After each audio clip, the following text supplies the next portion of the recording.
கிறிஸ்துவிலே மிகவும் பிரியமானவர்களே, 19/3/2026 உங்களை சந்திப்பதில் மகிழ்ச்சி அடைகிறேன். வாருங்கள், ஒரு நிமிடம் நாம் ஜெபிப்போம். அன்பு தகப்பனே, இன்றைக்கு நம்மளுடைய பாதுகாப்புக்காய் ஜெபிக்கும்படி என் தேவனுடைய சமூகத்தில் வருகிறேன். என் தேவனுடைய நிறைவும் அன்பும் ஆசீர்வாதம் விடுதலும் அப்பா கிருபையும் இவருடைய வாழ்க்கையிலிருந்து செயல்படும்படி நீர் செய்தபடி ஜெபிக்கிறேன். எல்லா பொல்லாப்பு நாசமோச வேலைக்கு இவர் நீங்க பாதுகாத்துக் கொள்ளுங்க. இயேசு கிறிஸ்து சிந்தின பரிசுத்த ரத்தத்தை இவர் மீதும் ஒரு குடும்பத்தின் மீதும் ஒரு செய்கிற சகல காரியத்தின் மீது பூசுகிறேன். ஆகவே இந்த நாள் முழுவதும் மகிமையின் ஆசீர்வாதம் இவரோடு இருப்பதாக. உடைய நிறைவானது இவருடைய வாழ்க்கையிலிருந்து அற்புதத்தை கொண்டு வரட்டும் அப்பா.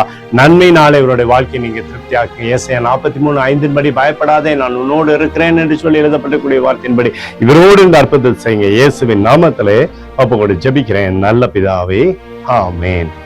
பிரியமான ஜெப பங்காளரை, ஒரு நிமிடம் நம்ம இந்திய தேசத்திற்காக ஜெபிப்போம்.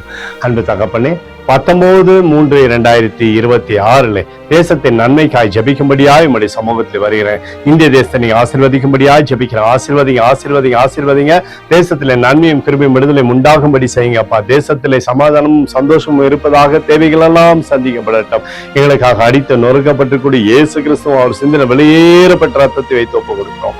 அத்தோடு இந்திய தேசத்தில் எழுப்புதலை தரும்படியாய் ஜெபிக்கிறேன். எழுப்புதலை தருவீராக.